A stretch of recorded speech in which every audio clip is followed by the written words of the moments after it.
Jalan naik mana? Assalamualaikum warahmatullahi wabarakatuh. Waalaikumsalam warahmatullahi wabarakatuh. Bapak Ibu, terima kasih telah hadir di acara pengembasan budaya positif ini. Nama saya, tentunya Bapak dan Ibu sudah kenal ya. Gitu.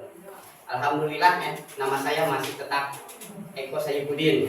Di samping saya ada Bapak pengawas, alhamdulillah beliau bisa hadir. Ada Bapak K3S juga hadir. Terus Ketua KKN juga hadir, alhamdulillah. Untuk melaksanakan atau mengikuti kegiatan ini. Pada kesempatan ini kita akan membahas tentang budaya positif. Ya. Tentunya Bapak dan Ibu sudah tahu arti dari positif. Ya.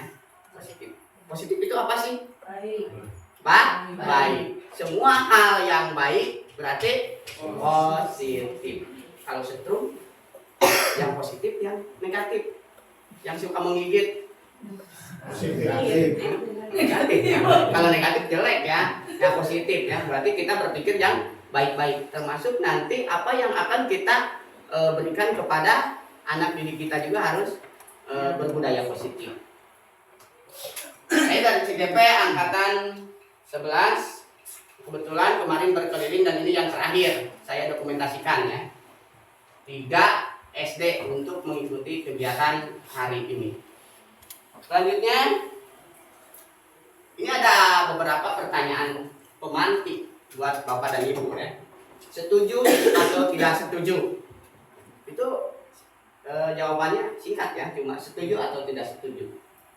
Yang pertama, hukuman dapat mendisiplinkan anak. Setuju atau tidak setuju? Setuju. Tidak. Hah? Tidak. Coba. Belum tentu. Siapa yang setuju bisa angkat tangan. Iya, Siapa yang tidak setuju bisa angkat tangan. Nah, ini mirip sekali dengan siswa saya di kelas 5 ya Bapak Ibu. Ketika ditanya setuju, tidak ada yang acung. Ketika ditanya siapa yang tidak setuju, tidak ada yang acung. Bingung. Ini takutnya mundur kena, maju kena, palingan budak gitu kan. Nah ternyata ya seperti ini realita kita juga sama ya. Tapi tidak apa-apa, nanti kita akan jawab bersama ya. Saya tidak akan memaksa Bapak Ibu guru untuk menjawabnya. Karena apa? Karena yang memiliki kontrol itu ya diri sendiri. Saya tidak bisa mengontrol Bapak dan Ibu. Begitu pula nanti terhadap anak ya. Kita tidak bisa mengontrol mereka. Adakah yang merasa bahwa kita bisa mengontrol anak? Nanti kita akan bahas ya. Terus yang kedua, pemberian hukuman dengan hal positif seperti membaca atau membersihkan halaman sekolah dapat meningkatkan disiplin anak. Betul atau tidak? Atau setuju atau tidak? Setuju. Setuju ya. Pemberian hukuman dengan hal positif seperti membaca atau membersihkan halaman sekolah dapat meningkatkan disiplin anak. Terus yang kedua, memberi penghargaan dapat meningkatkan motivasi belajar anak. Setuju atau tidak? Tidak. Setuju. Jangan setuju ya. Nah, nanti kita akan bahas satu persatu. Apakah ada dampak dari setuju atau tidaknya Bapak Ibu tentang yang pernyataan yang 3 ini ya. Nanti kita akan bahas satu persatu. Nah, kita akan membahas disiplin positif dan nilai-nilai kebajikan universal, teori motivasi, keyakinan kelas, kebutuhan dasar manusia, restitusi, dan segitiga restitusi. Disiplin positif dan nilai-nilai kebajikan universal. Nah, ada perubahan paradigma. Kegiatan kepalan tangan. Silakan Bapak Ibu bisa mengepalkan tangannya berhadapan dengan teman rekan sebangku ya. Seperti ini. Yang satu mengepalkan, yang satu tidak. Bayangkan seperti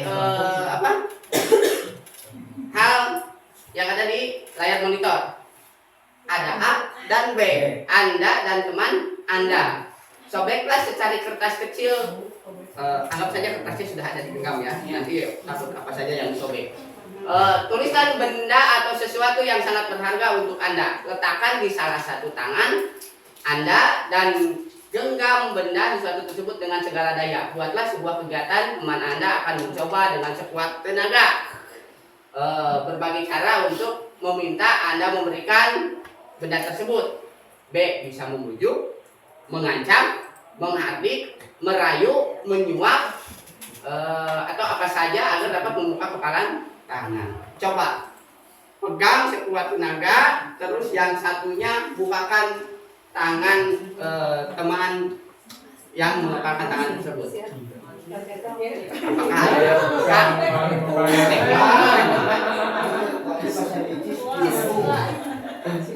Atau dua orang. Ini Bu Deti sama Bu Reti, silakan bisa ke depan.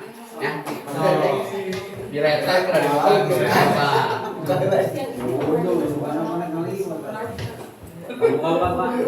Yang satu membuka tangan mau siapa?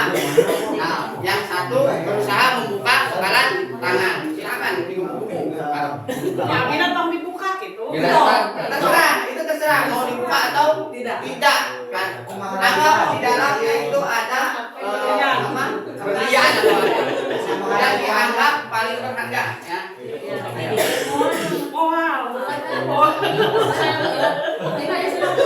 Diletak, Rabu diletak sok.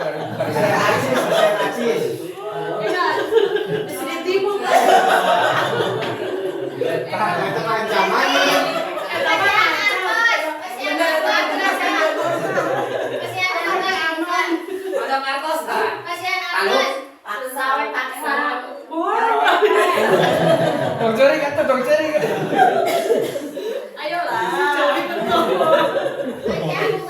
Kasihan berem. Paling kasihan berem biasa. Tapi yang tidak adalah itu. Yang tidak kasihan berem juga. Dibuka. Wow. Hah? Wow. Wah, udah. Dibuka. Wow. Wah, udah. Nah, dari kegiatan tersebut hikmah apa dari teori kontrol untuk mempengaruhi orang lain ya. Kontrol tersebut siapa yang memiliki kontrol? Bu Deti atau Bu Resti? Bu Deti. Bu Deti. Apakah Bu Resti bisa mengontrol Bu Deti? Tidak. Kecuali nanti ada kebutuhan dasar dari Bu Deti yang hendak dipenuhi. Nah, kalau Bu Deti merasa misalnya ada kebutuhan dasar yang penting yang harus dipenuhi, maka terus Bu Resti kena gitu kan bujukannya terhadap kebutuhan dasar tersebut, maka akan dibukakan. Seperti tadi, misalnya kalau HP nggak mau, kalau uang 100 mahal mana HP dengan uang 100? Mahal dengan HP. Tapi kalau 100 tadi kan bilangnya sok atuh kalau diberi mah baru dibuka, ya berarti kebutuhannya apa? Uang. Butuh uang. Kalau butuh HP sekarang mahal HP, mau diambil. Nah seperti itu. Jadi kita tidak akan bisa mengontrol orang lain, ya. Yang punya kendali itu adalah diri kita sendiri. Itu. Tapi terbiasa ngobrol Bu Deti. Yang punya kendali diri Abi sendiri dan juga ya Bu Deti sendiri, seperti itu. Jadi kita tidak bisa memaksakan kehendak anak. Selanjutnya, perubahan paradigma teori kontrol. Nah, di sini ada ilusi guru mengontrol murid. Nah, sebenarnya kita mengontrol murid tidak? Betul. Apakah bisa mengontrol murid? Kembali lagi ke tadi, hal yang tadi, apakah bisa mengontrol murid? Kalau menurut Willy yang Glaser mah tidak bisa. Tidak bisa. Jadi kalau kita berkata kita mengontrol murid itu ya salah. Kita sebenarnya tidak bisa. Walaupun ternyata misalnya si murid ngagugu, berarti karena kebutuhan dasarnya terpenuhi, ingin dipenuhi, seperti itu. Ya. Jadi kebutuhan dasar naon. Nah, makanya kita harus banyak belajar memahami kebutuhan dasar dari setiap peserta didik. Nah, kita mengontrol murid hanya ilusi, ya, hanya ilusi. Tidak bisa. Kalaupun mengangguk berarti ada kebutuhan dasar anak tersebut kebetulan harus dipenuhi. Terus yang kedua, mereka membiarkan kita atau mengizinkan kita gurunya mengontrol mereka gitu. Kenait dan misalnya mengizinkan gitunya. Nah, berarti itu karena seolah-olah mereka mau dikontrol. Kalau tidak susah ya. Terus yang kedua, ilusi bahwa semua penguatan positif, efektif dan bermanfaat. Nah, itu hanya ilusi anu positif. Misalnya tadi Bapak Ibu menganggap bahwa apa? Hukuman misalnya dengan hal yang positif itu kan apakah setuju atau tidak gitu kan. Nah, itu juga sama ya. Hanya sebuah ilusi. Padahal apabila misalnya kita seperti pemberian reward ya, reward positif ya, reward. Apakah reward itu baik atau tidak? Tidak. Baik untuk jangka pendek. Kalau jangka panjang gitu kan. Siapa yang suka memberikan reward di kelasnya, Bapak Ibu guru? Peganyar. Hah? Peganyar. Biasanya kelas 1 kan ya, diiming-iming bintang atau apa gitu kan. Lama-kelamaan bagaimana? Dengan pujian. Nah, lama-kelamaan bagaimana? Biasanya karena kalau dia tidak diberi bintang gimana? Tidak mau kan? Nah, seperti itu. Nah, yang harus kita perhatikan itu adalah menumbuhkan motivasi intrinsik dalam diri anak tersebut. Gitu. Motivasi intrinsik. Terus ilusi bahwa kritik dan membuat orang merasa bersalah dapat menguatkan karakter. Dikritik gitu kan. Sebenarnya bisa kuat mentalnya, gitu kan. Belum kuat, tapi kan beda lagi kalau anak jadi merasa down ya.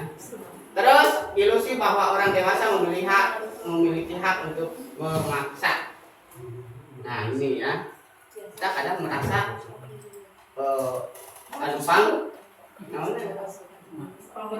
berkuasana terus pasti nurut, pasti ngaku ya. Nah, itu tidak sebetulnya tidak seperti itu ya, tidak seperti itu. Nah, mereka akan mengikuti yang semata-mata mungkin ada poin timbal balik. Ya. Ibu dipaksa misalnya atau tidak ya datang ke sini. Tapi mungkin ada nilai kepentingan yang berbeda antara ibu dan bapak tersebut ya. Kalau tidak ada kepentingan sama sekali, yakin tidak akan datang ke sini ya. Itu ada kepentingan, entah faktor apa gitu kan. Jadi yang bisa mendatangkan ibu dan bapak sampai ke sini mengikuti kegiatan. Tuh, ini ya. Ilusi guru mengontrol murid. Pada dasarnya kita tidak dapat memaksa murid untuk berbuat sesuatu ya. Jikalau murid tersebut memilih untuk tidak melakukannya. Ini poin-poinnya. Ilusi bahwa semua penguatan positif, efektif dan bermanfaat. Ini ya, ini sudah dijelaskan.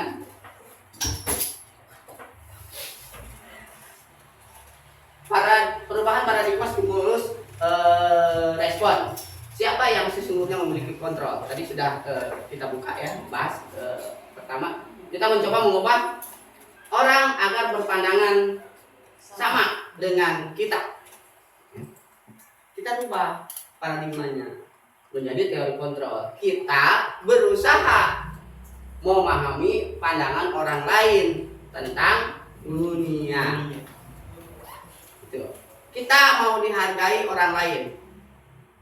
Kita rubah. Kita menghargai diri sendiri. Itu kan? Nah, terus perilaku buruk dilihat sebagai suatu kesalahan. Kita rubah paradigmanya. Semua perilaku memiliki tujuan. Jadi kita suka menjudge misalnya anak, wah kesalahan, tapi kita tidak tahu apa alasannya. Itu kan?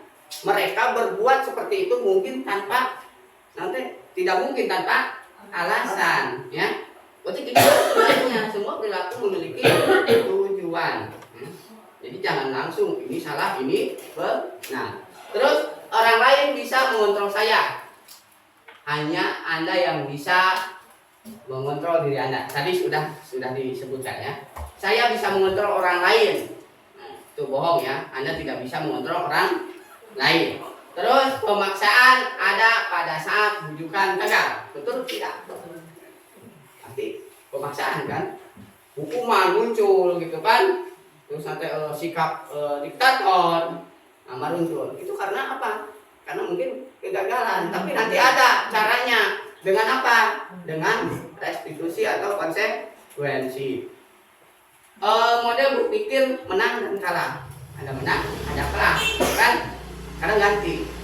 Ibu menang wae gitu kan. Menang dan menang. Terus kita lanjutkan. Apakah makna disiplin? Disiplin itu berasal dari bahasa Latin. Ada saya bingung bacaannya. Makanya masih singkong. Nah, terus makna asal dari kata ini berkonotasi dengan disiplin diri dari murid-murid Socrates dan Plato. Nah, disiplin mana yang mau dipakai ya pengertiannya? Bingung kan? Disiplin dari membuat orang menggali potensi menuju sebuah tujuan apa yang dihargai. Terus, namun dalam budaya kita makna kata disiplin telah berubah menjadi sesuatu yang dilakukan seseorang pada orang lain untuk mendapatkan kepatuhan. Tadinya jadi nanti kan pelaksana belajar. Jadi, itu yang dikasih tanda merah.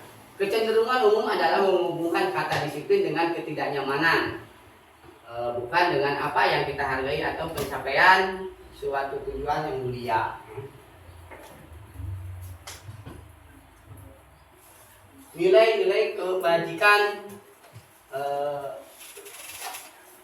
universal. Apa nilai kebajikan teh? Itu teh sifat positif manusia. Kalau dalam profil Pancasila itu ada yang namanya 6 dimensi: mandiri, bernalar kritis, berkebinekaan global, gotong royong, dan kreatif. Ini nilai global ini bukan hanya sekedar menurut apa ini Pancasila kan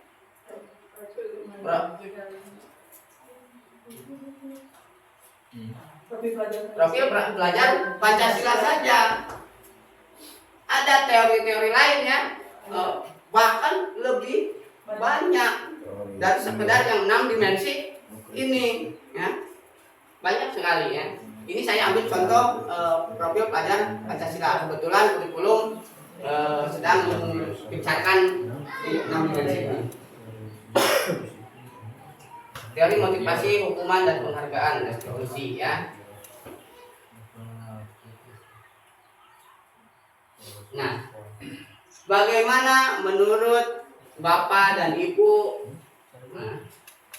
Pernahkah Bapak dan Ibu melakukan sesuatu untuk mendapatkan senyuman dari orang lain? Pernah. Yang disenyumin gitu. Senyumin aku dong tiap hari. Pernah. Ayo tuh.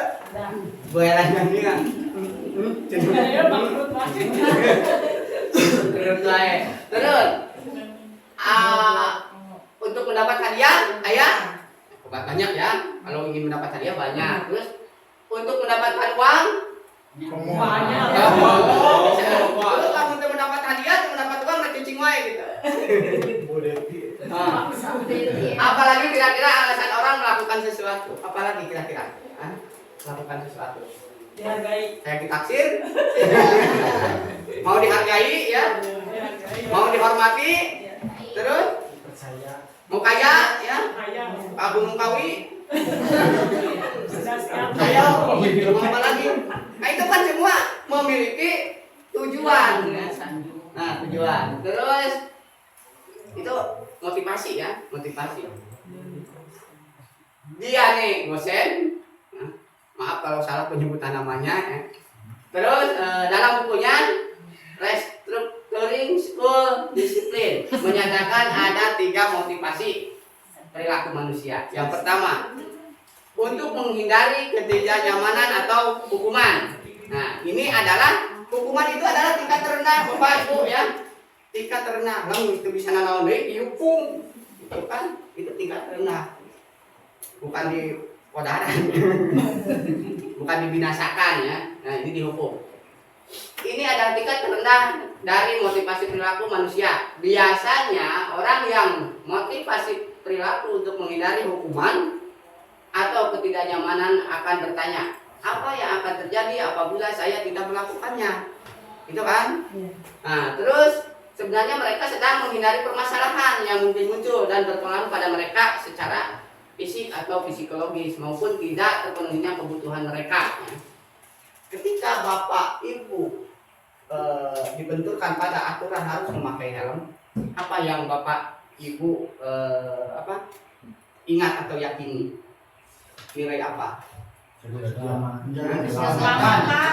Sian dibilang takut sama polisi, gitu kan? Ada yang panas, terus ada lagi yang ingat akan keselamatan. Yang mana yang termasuk motivasi intrinsik? Menjaga keselamatan. Nah, kepada siswa kita harus bisa sampai ke sana. Bapak ibu tentunya sudah ada yang menempel keyakinan kelas di kelasnya, di tembok kelas. Sudah ada? Ada. Apa saja yang ditempel keyakinan kelasnya? Menyayangi teman. Terus toleransi ada, gotong royong ada. Terus apa lagi? Hah? Tahu artinya tidak? Tahu artinya tidak? Kenapa itu bisa muncul? Hah? Itu pertama kita harus mengingatkan dulu. Harusnya ini praktek ya. Kita mengingatkan bahwa di analisa peraturannya dulu ya. Peraturannya dicek, misalnya tidak boleh anu, tidak boleh anu, tidak boleh anu. Rubah ke kalimat positif, terus keyakinan kita kan kenapa?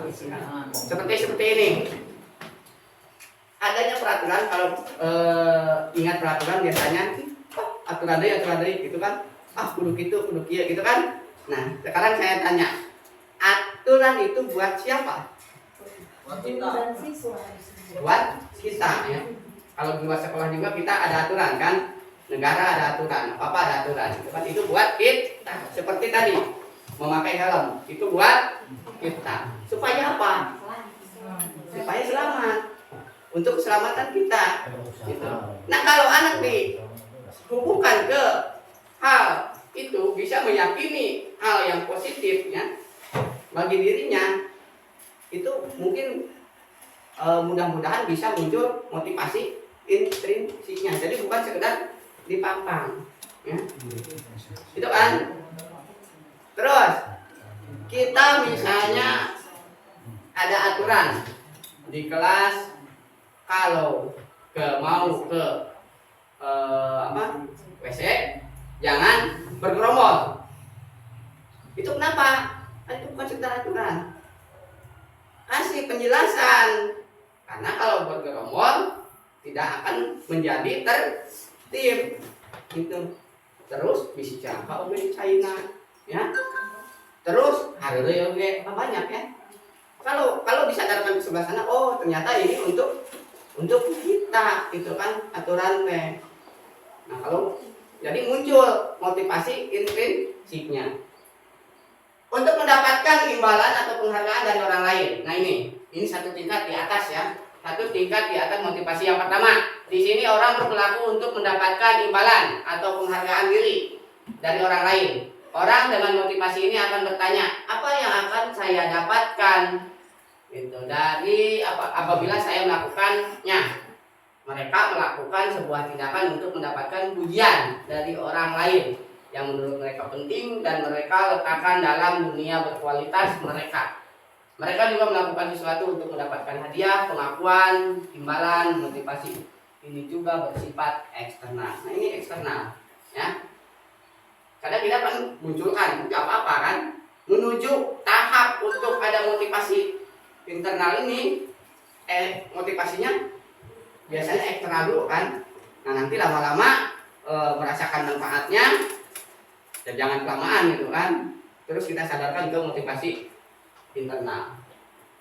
Untuk menjadi orang lain, mereka inginkan dan menghargai diri sendiri dengan nilai-nilai yang mereka percaya. Nah, ini yang ketiga. Ini intrinsik atau ekstrinsik. Orang dengan motivasi ini akan bertanya, akan menjadi orang yang seperti apa? apabila saya melakukannya. Ini kita akan menjadi orang seperti apa? Itu udah bertanya kepada diri sendiri, gitu kan? Jadi motivasinya teh apa sih? Gitu kan? Kita itu akan menjadi seorang, mau menjadi orang sukses, gitu kan?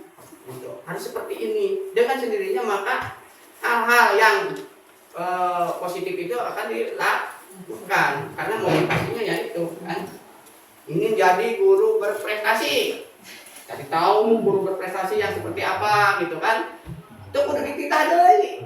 Ya, pasti terus menggali potensinya sendiri ya untuk ya nanti mewujudkan yang tadi keinginannya tadi itu muncul dari dalam diri sendiri. Tidak seperti misalnya CGP. Harus CGP tapi nanti karena apa? Yang pertama disuruh, yang kedua ingin jadi kepala sekolah, ingin jadi pengawas. Nah, itu kan awalnya usul eksekusi, ya. Itu penghargaan yang menghukum ya. Kalau menurut teori yang itu sebuah penghargaan, tapi sebenarnya menghukum gitu. Mudah-mudahan di Suryani tidak ada ya seperti itu. Jadi CGP ngaku saya jadi kepala sekolah. Mudah-mudahan. Terus merdeka menurut Ki Hajar Dewantara. Merdeka itu artinya tidak hanya terlepas dari perintah, akan tetapi juga cakap buat pemerintah diri sendiri. Nah, itu merdeka ya. Merdeka teh banyak ya, banyak mendapatkan kebebasan, bisa berdiri di atas kaki sendiri gitu. Ini menurut Ki Hajar Dewantara. Terus saya deh anu merdeka abdi 100 bari rebahan gitu kan. Dicoba merdeka.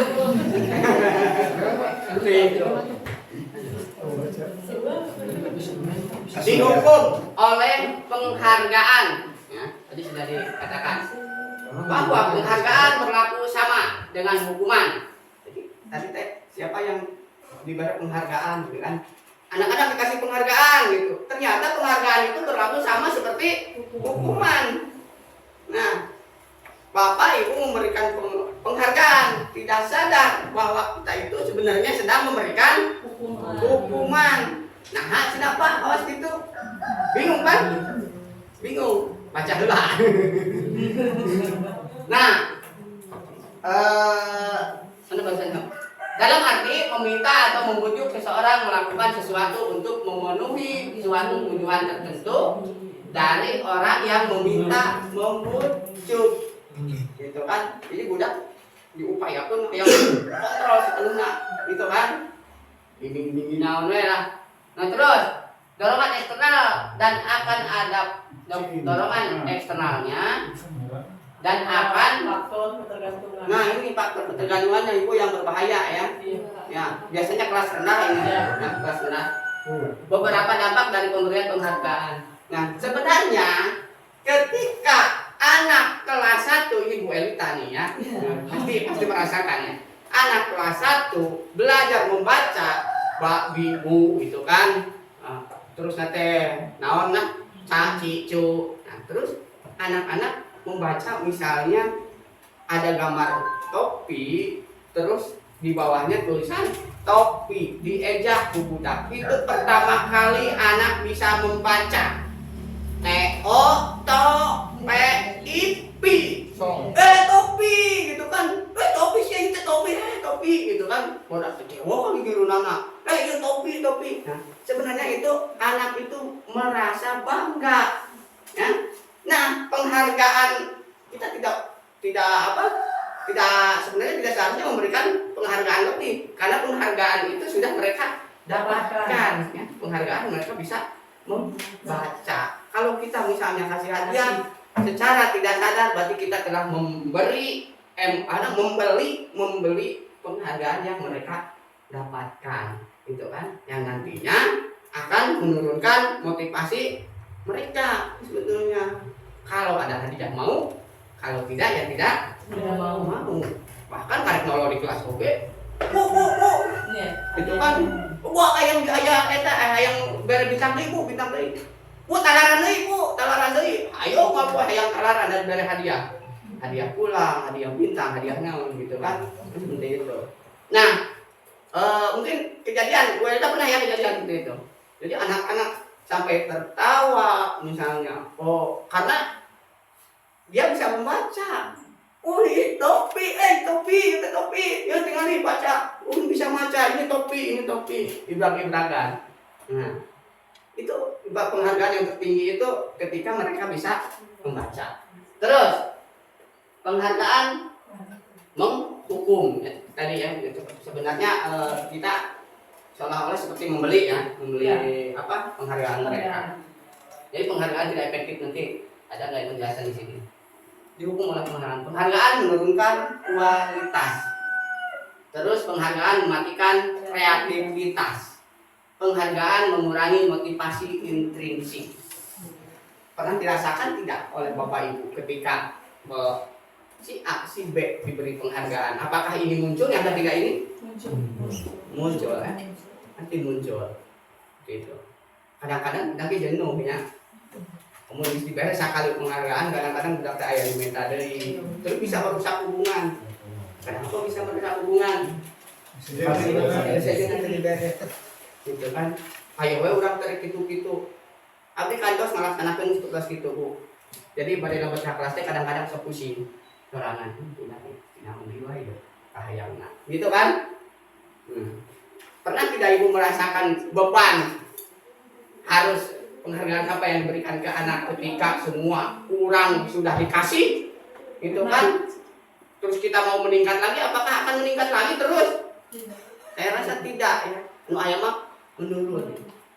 Anak-anak bosan dengan penghargaan yang kita berikan. Itu. Nah, abdi mah duka pelit, duka kumaha. Belum pernah kasih hadiah. Tapi kemarin pernah yang yang nyanyi solo teh, itu kan tingkat tinggi ya, tinggi sekali. Kalau juara kecamatan bisa naik ke kabupaten, Bapak kasih reward. Nah seperti itu. Tidak semua orang ya. Itu pun sudah ada orangnya, sudah hasil seleksi. Itu. Kalau sebelum hasil seleksi, bukan hasil seleksi, nanti itu kan masuk hasil seleksi SD buat bersaing di kecamatan. Nah kalau di SD-nya sendiri, nanti yang tidak merasa tidak mampu tidak akan bersaing, ya, gitu.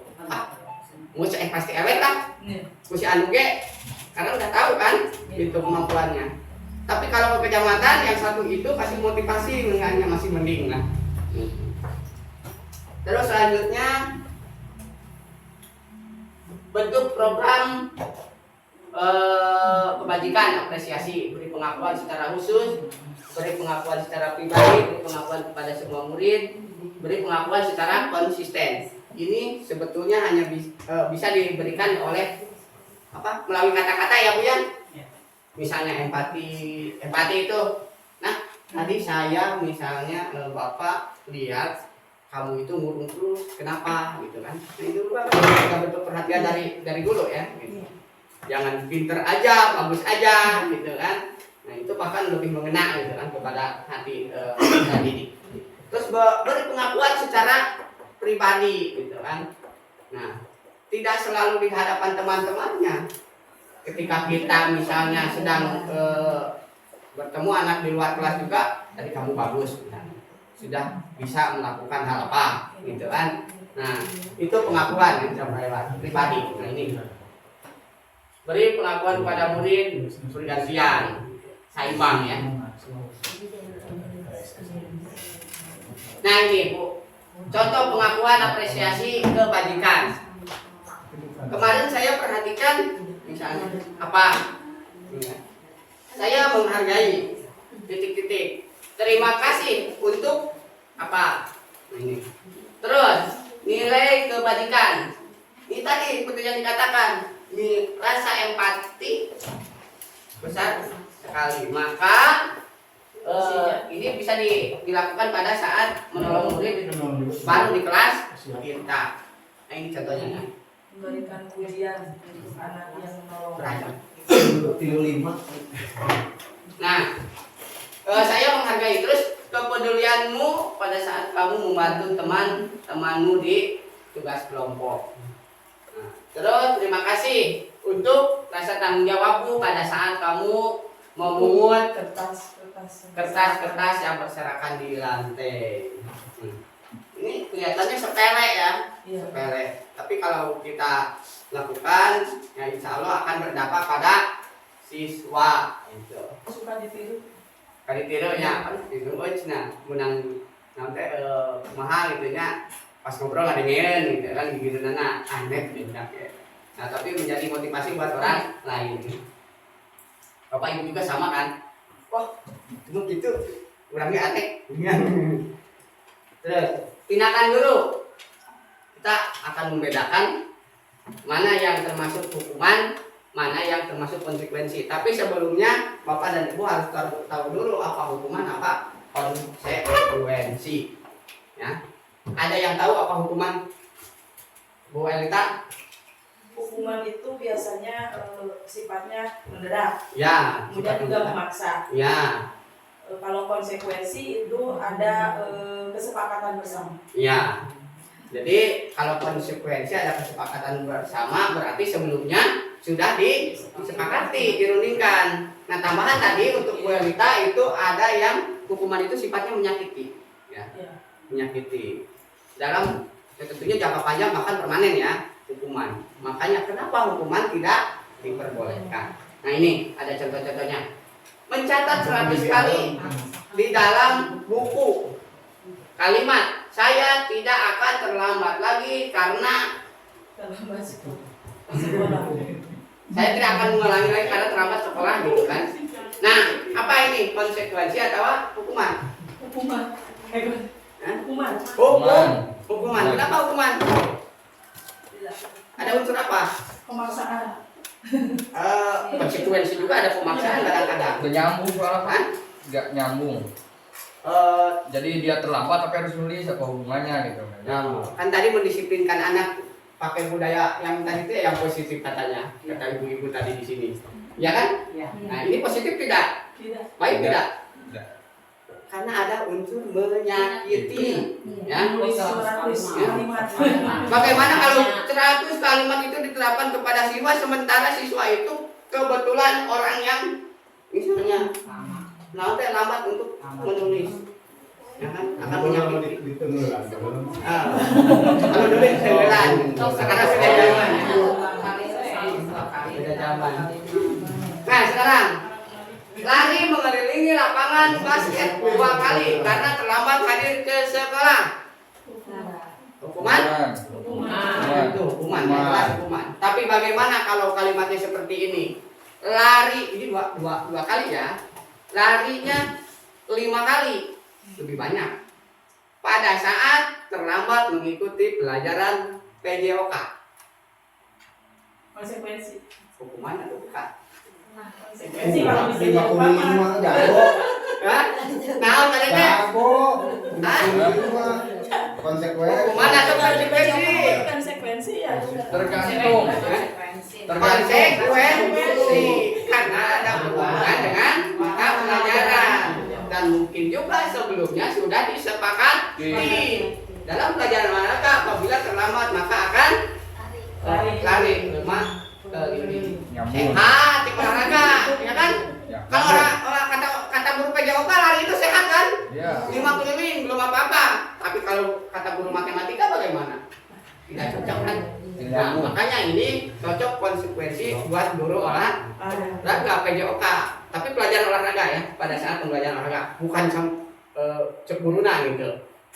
Terus, murid diminta untuk push up 15 kali karena tidak menggunakan masker di sekolah. Hukuman. Menggantikan kertas tugas teman yang telah dicoret-coret. Konsekuensi. Ya. Jadi, gabungan dicoret-coret.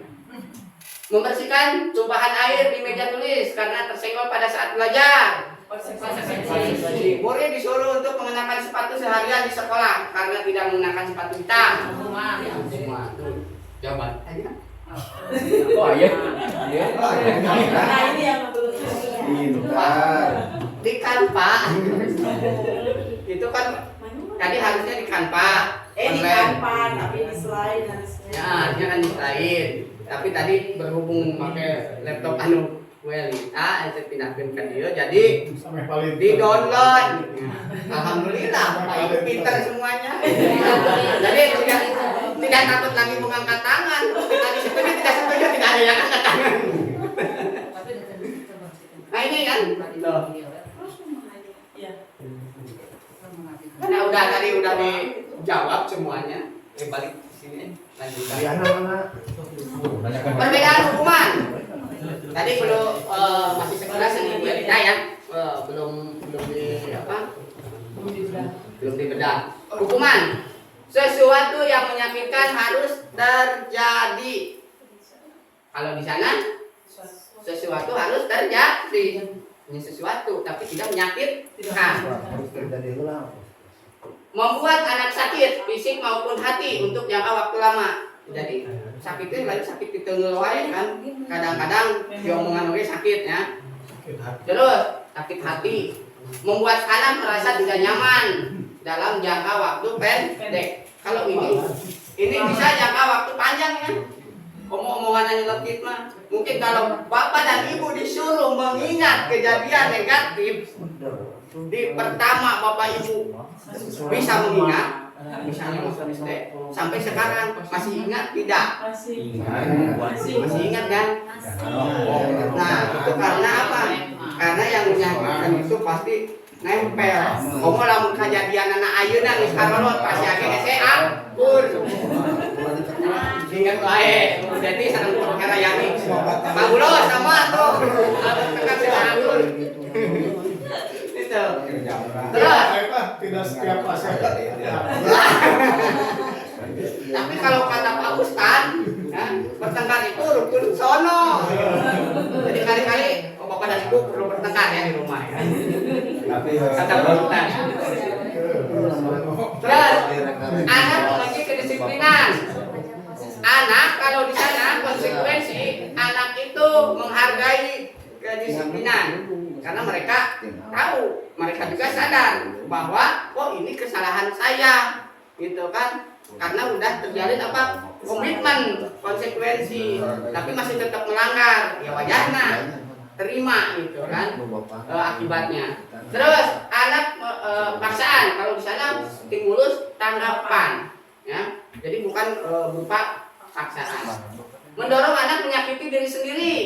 Kalau konsekuensi mendorong anak agar mudah menyesuaikan diri. Nanti beda ya. Kalau bapak terapkan pertama-tama biasanya kita wah pak dak tadi itu pun dikieukeun mah susah gitu kan. Tapi kalau kita mau berpikir gimana caranya nih si anak gitu kan, ya kita jangan hukuman kan sama konsekuensi beda tipis kan. Nah kalau kita jelaskan dulu berarti bisa masuk konsekuensi tapi tidak menyakitkan.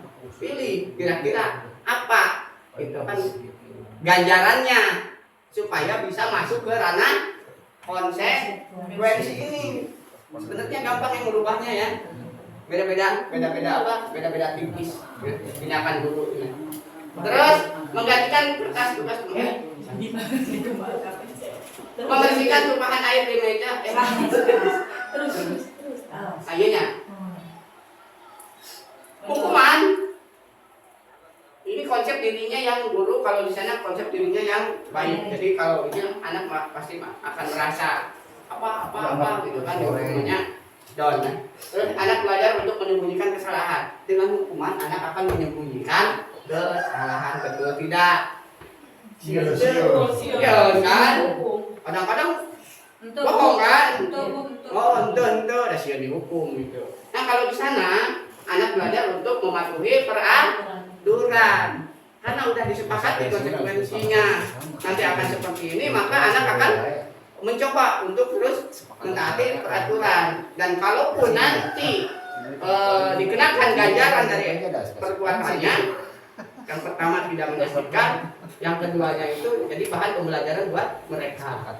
Terus yang marah, rasa bersalah, dipermalukan, merasa tak dihargai itu akan muncul ya. Kalau di sana kehilangan hak pasti muncul, dibuat tidak nyaman, diasingkan untuk sementara itu pasti muncul. Tapi sifatnya sementara ya. Kalau konsekuensi bakal kehilangan hak. Contohnya apa? Yang pertama misalnya kalian kerjakan karena tidak mengerjakan PR, nanti di jam istirahat kamu kerjakan. Itu kehilangan hak. Hak apa? Hak untuk beristirahat. Itu akan terjadi.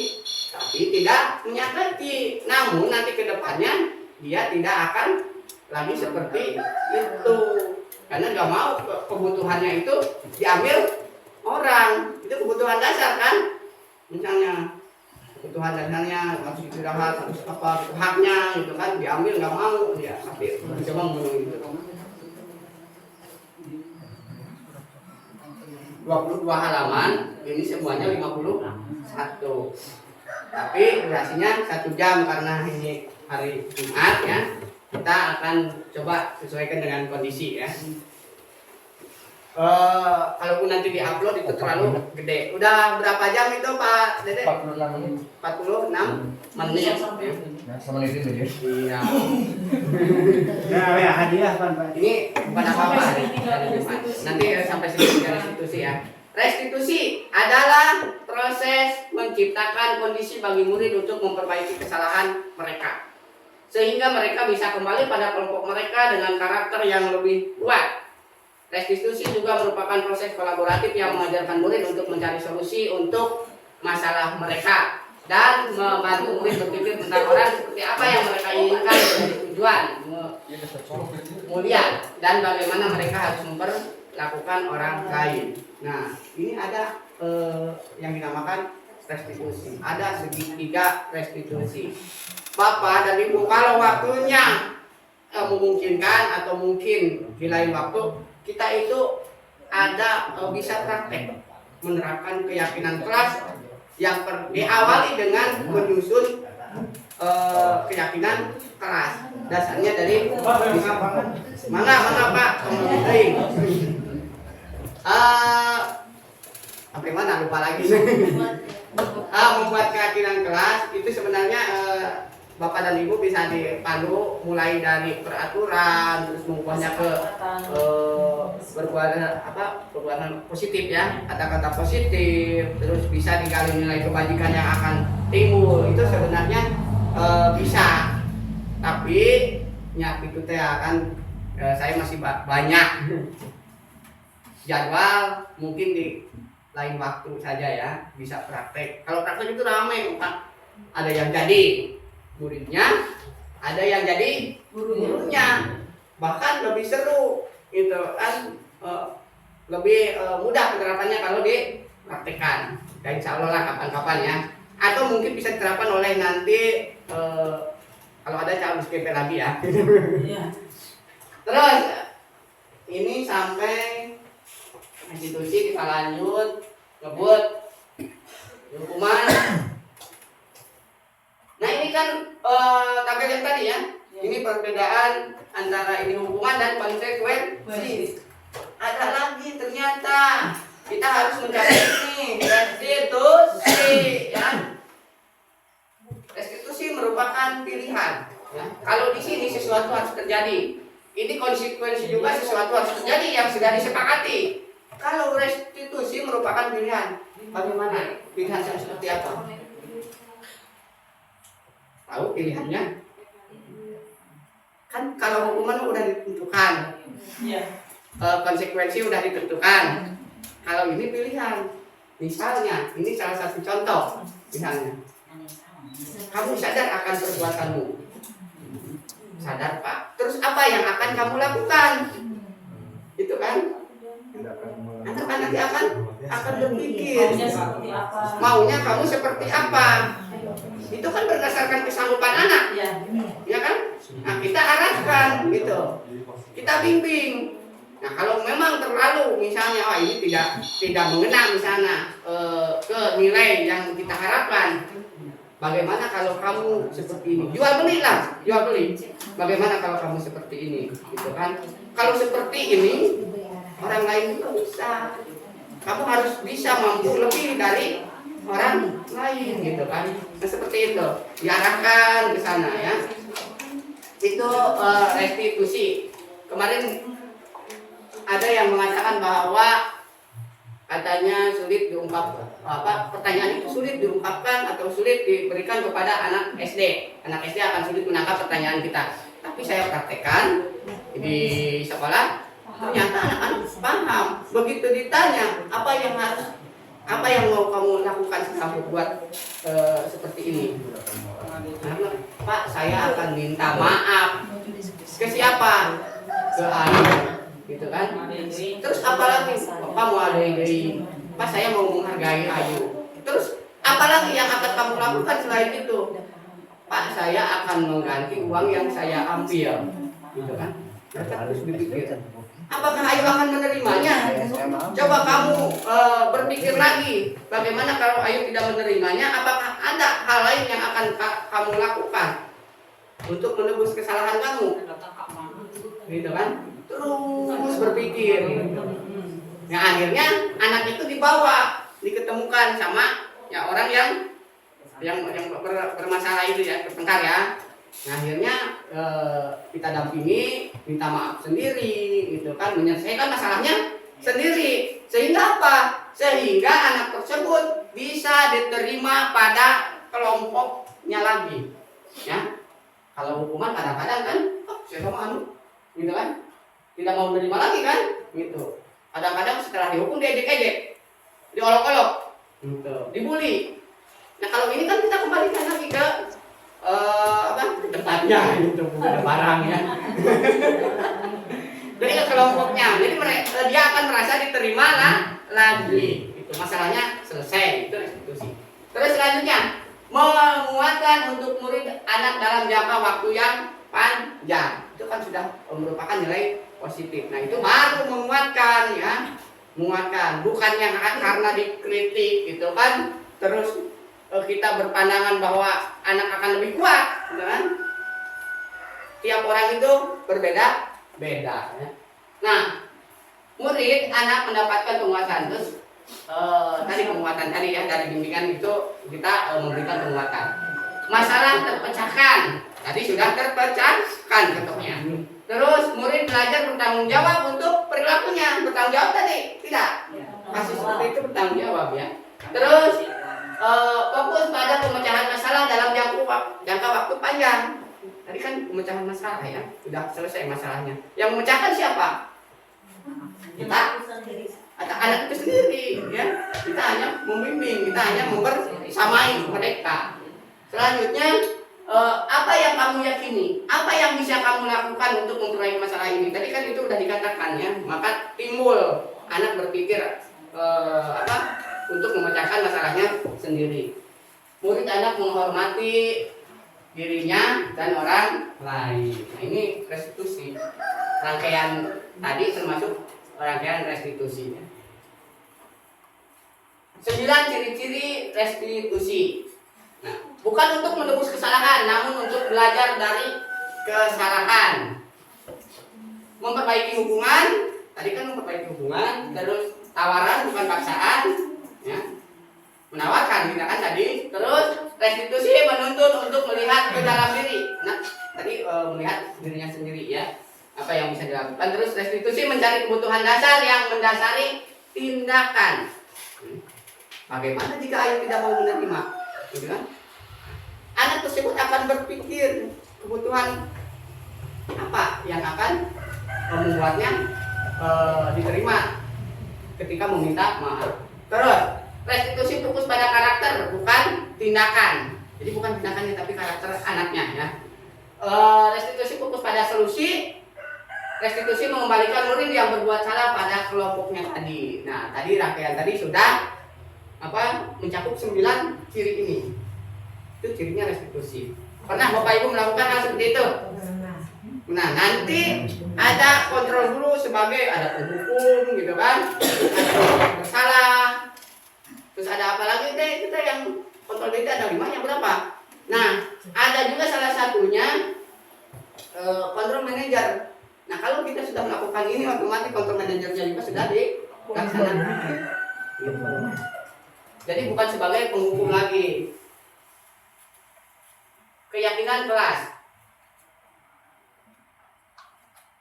Mengapa tidak peraturan saja? Mengapa harus keyakinan kelas? Kenapa? Siapa yang kemarin Bu Nita? Kenapa kemarin sudah diberikan pengibasan yang satu orang? Ayo. Masih ingat tidak? Harus siap, tidak bohong. Jadi kalau saya memberikan pengibasan misalnya berulang-ulang 3 kali, nggak apa-apa ya? Karena kalau 1 kali itu nggak nyampe. Kalau peraturan mah dibuat oleh guru sendiri. Iya. Adanya kesepakatan antara siswa dan guru. Itu perbedaan peraturan dan keyakinan. Kalau peraturan saja, kenapa tidak peraturan? Kenapa? Kalau pada keyakinan kelas dimunculkan nilai-nilai kebajikannya. Ya. Kalau di peraturan mungkin tidak nilai kebajikannya itu tidak langsung tertuang. Nah, seperti itu ya. Kalau dalam keyakinan kelas itu tadi peraturannya disampaikan, manfaatnya disampaikan sehingga akan muncul nilai kebajikannya. Tamat ngebikin keyakinan kelas dan dibalik kafe gitu kan. Naon untuk menang make helm sampai bikin contohkeun suka anu itu tah. Biar naon gitu kan. Biar mereka itu sadar bahwa mereka itu harus meyakini akan keselamatan dirinya, itu nilai kebajikannya. Mengapa kita memiliki peraturan harus menggunakan helm tadi udah dijelaskan. Mengapa kita memiliki peraturan 3M?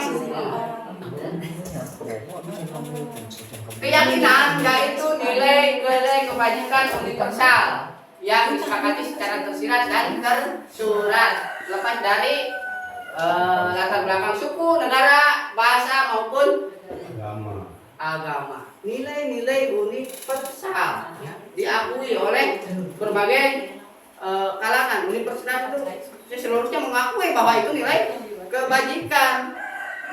Kalau kata orang misalnya itu salah, merampok salah, berarti yang lain juga berkata salah. Itu nilai universal. Terus selanjutnya Gimana? budaya positif, lingkungan positif, keyakinan kelas, peraturan kelas. Ya, dimulai dari peraturan kelas, keyakinan kelas, lingkungan positif. Jadi budaya positif itu mencakup semua yang ini ya. Kegiatan pendalaman keyakinan kelas. Nah, ini ada model yang harus yang tampak, tidak tampak, ini kan dinamakan model apa? Model Y. Tabel Y. Nanti kita lanjutkan setelah istirahat ya, Bapak Ibu. Ada istirahat, tenang ya. Nah, ini juga ada tabel keyakinan kelas ya, tabel T. Ini juga tabel T. Nah, ini peraturan. Selalu mengembalikan ke tempatnya. Keyakinan kelasnya apa? Bertanggung jawab. Bertanggung jawab. Dilarang mengganggu orang lain. Menyayangi. Keyakinan kelasnya Kasih sayang. Kasih sayang bisa. menghargai orang lain. Hadir di kelas 15 menit sebelum pembelajaran dimulai. Disiplin. Atau ketertiban bisa? Bisa. Dilarang melakukan kekerasan. Menyayangi.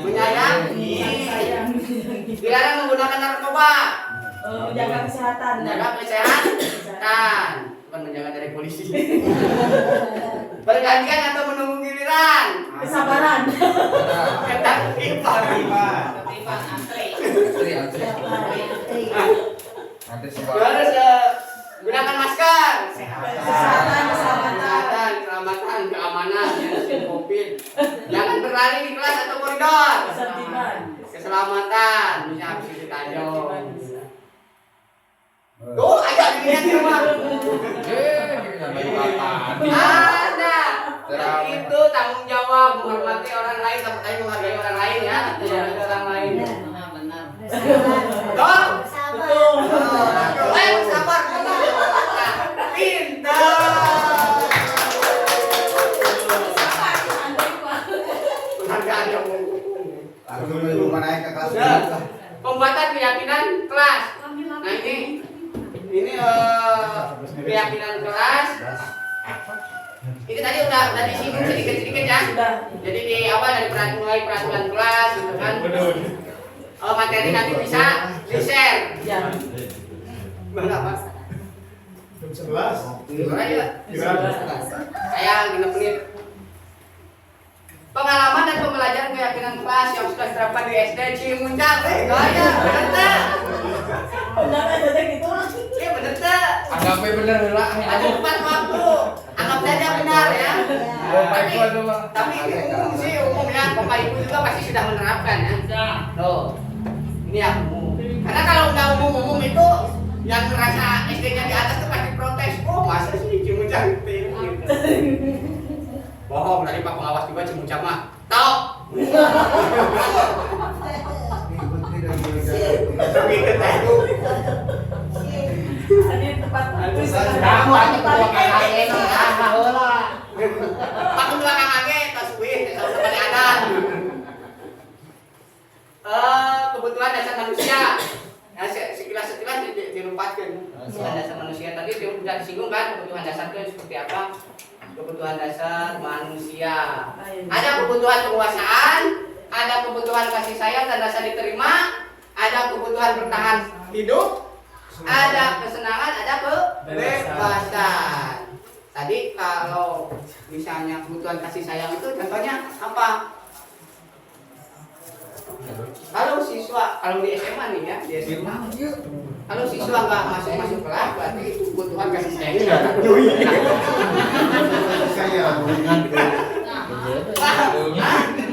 Iya. Kalau udah tidak masuk kelas, Nah, bukan dah. Guyon ya. Udah kamu seriusnya. dia mah emang karena kasih sayang. Ya, ini kan perempuan anak SMA yang tidak masuk kelas. Coba dicek barangkali kebutuhan kasih sayangnya terpenuhi. Bukan kasih sayang oleh gurunya, oleh orang tua bisa atau apa sehingga bisa malas sekolah atau apa. Kebutuhan kesenangan, kebutuhan kebebasan.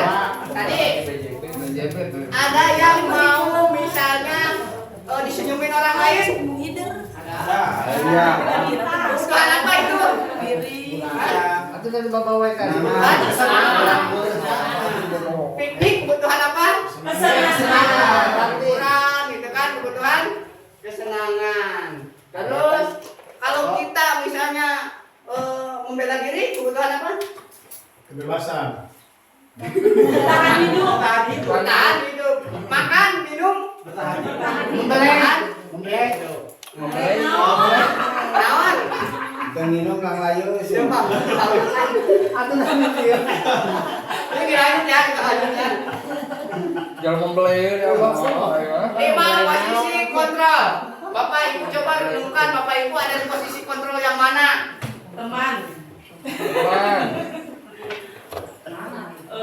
Manajer. manajer, Cung yang menghukum. bakil, manusia. Ini nanti biar KMBK kan, kata KMBK nanti ditanya kan apakah misalnya Bapak Ibu sekali ayo TK teh langsung orang ini anu pangharusna. Terus mau membuat rasa bersalah pernah? Tidak. Udah mah gitu kan. Pernah. Jadi lemah. Goeng lah ini pokok. Ayo nama itu budak teater.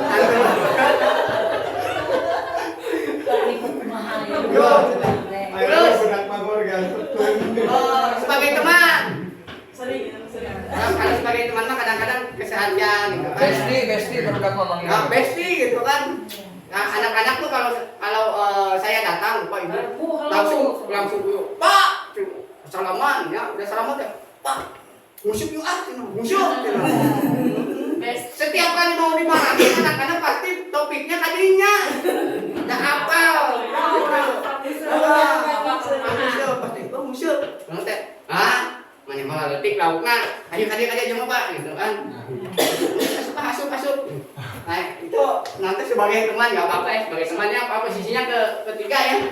Asal jangan yang ini Bapak Ibu. Jadi biasakan dihilangkan. Ya. Jadi tapi saya serius sungguh tapi kas nyobian gitu ya. Kapung gue. Ingat Kalau dulu di gini, kadang-kadang dia bagian mungkin oke dah jadi kesalahan kan. Nah itu dulu. Nah sekarang dengan cara sebagai apa? Teman, pemantau, maksimal itu yang paling baik itu manajer. Nah itu udah dilaksanakan, ternyata anak-anak ada perubahan. Tapi nggak tahu, apakah karena sebelumnya itu dulu? Mungkin. Itu. Tapi yang jelas setelahnya dilakukan kita kontrol sebagai manajer itu ada perubahan. Bapak dan Ibu bisa coba. Nanti materinya bisa di-share lebih lengkapnya lagi ya. Itu Pak Ustadz terus guru-guru pada ada Mahayur. Pernyataan siapa yang mengatakan saya kecewa sekali dengan kamu. Kamu tidak pernah benar melakukannya. Ayolah lakukan demi ibu bapak. Apakah kamu mendapatkan berita hari ini? Bagaimana kamu bisa menyelesaikan masalah ini? Kamu selalu yang paling terakhir. Tuh, enak nggak didengarnya seperti itu? Kalau bapak sama ibu jadi seorang murid? Tidak kan? Tidak. Nah, sekarang enak nggak mengucapkannya? Sebelumnya mungkin kita tidak sadar ya kan? Mana gitu kan? Itu kamu, gitu kan? Tapi setelah dibuka seperti ini, tapi benar juga ya. Pas bapak ibu yang mendengar saya yang berbicara, gitu, itu kan? Berarti kalau nekan hati berarti ada yang tidak benar, ya kan? Seperti itu. Nah, kalau tidak dibuka seperti ini, pasti benar, gitu kan? Tapi begitu saya katakan terus ngimbas ke hati, kena, berarti yang bapak ibu pernah katakan ini adalah tidak benar. Ya mudah-mudahan setelah yang pulang latihan pengimbasan ini bapak ibu bisa insight ya. Bisa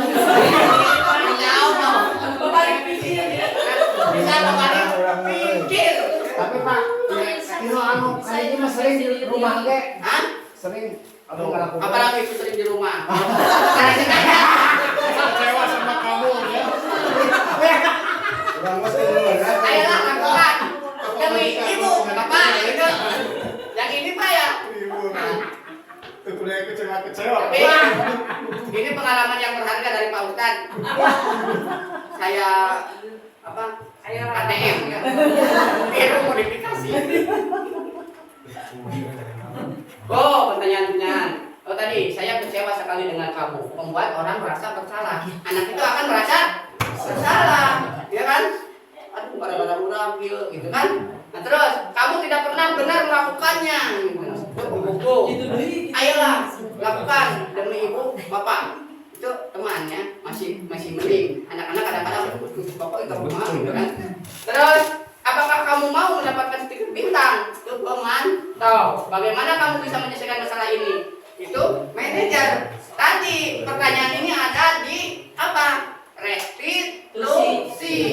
Ya. Nah, restitusi itu berarti sudah melakukan kontrol sebagai manajer. Yang itu ya, Bapak Ibu, ini muncul lagi. Karena restitusi tadi yang terbaik, ini juga posisi manajer juga yang terbaik. Kamu selalu yang paling terakhir. Nah, itu penghukum sama seperti yang poin 2. Kira-kira antara yang mana? Ini segitiga restitusi ya. Ada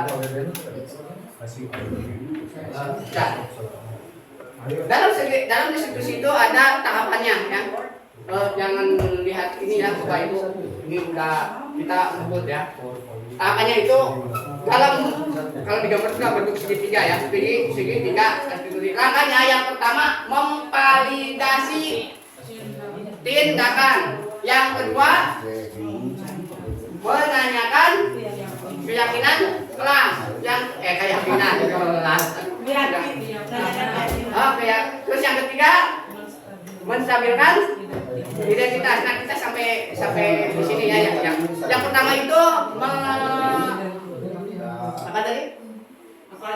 Memvalidasi. Jadi kita itu jangan langsung menjudge yang melakukan kesalahan. Jadi validasi dulu, menstabilkan identitas dulu, gitu kan? Nah, saya tahu, gitu kan? Misalnya apa? Alasan dibalik Nah, misalnya begini. Nah, Bapak tahu membela diri juga penting. Nah, dengan seperti itu, karena kan misalnya dulu yang satu membela diri, yang satu misalnya karena kesinggung atau apa, yang satunya di upahan, yang satunya juga di upahan. Nah, akhirnya misalkan identitasnya di upahan belah, gitu kan. Terus memvalidasi, ditanya dulu kronologisnya seperti apa, gitu kan. Terus yang terakhir dari restitusi itu menanyakan keyakinan apa yang dilanggar, gitu kan.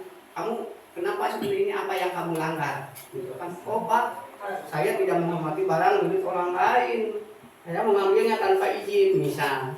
Nah terus yang terakhir itu menanyakan apa, restitusi itu solusi ya, ada solusi seperti yang tadi saja yang sudah dijelaskan. Nah itu mungkin rangkaian dari segitiga restitusi. Mohon maaf sebelumnya karena waktunya mepet, kita mau Jumatan, jadi ngebut ya. Untuk materi yang lebih jelasnya lagi nanti saya di-share lah di grup. Terus kalau yang masih misalnya penasaran untuk menerapkan keyakinan kelas, bisa tanya kepada 4 CGP di Kecamatan Curian ya. Ada Pak Dian, ada Pak Riki, Bu Elita, terus saya sendiri. Pak, saya mau mempraktikkan cara menerapkan keyakinan kelas, boleh ya. Nah itu di luar saja ya, karena waktunya sekarang tidak cukup ya. Mungkin itu yang bisa saya sampaikan. Mohon maaf sesi tanya jawabnya tidak dibuka, tapi tadi sudah ada ya tanya jawab. Terima kasih. Assalamualaikum warahmatullahi wabarakatuh. Waalaikumsalam. Jadi ya videonya terus buat berbagi praktik. Bisa dipakai. Oh. Anu